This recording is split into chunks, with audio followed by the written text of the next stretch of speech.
Do you know, a clock like this is inside the Arduino board. We can tap that value and utilize for efficient programming. Yes. We will explain this in the video. Hello friends, are you passionate about technology? Do you want to stay up to date with the latest trends, gadgets, and innovations? We will go step by step with full understanding. If you have not subscribed our channel, please don't forget to subscribe. It will be a great help to me. Thank you. Okay, without further delay, let's go to our today's topic, that is Millis Command of Arduino. This is very interesting. It is equivalent to a free clock running for you.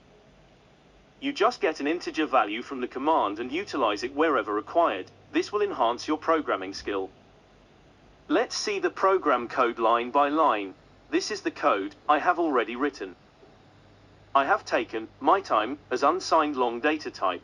For this data type, we can save integer value up to almost 4.2 billion. And this value is in millisecond.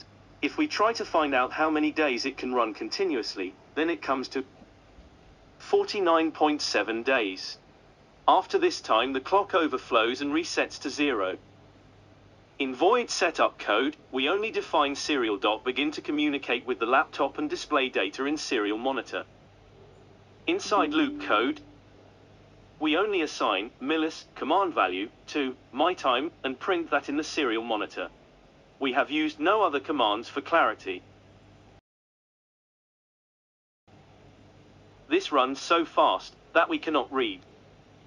So just after 20 seconds, I introduce a delay of 10 seconds so that we can read the value comfortably.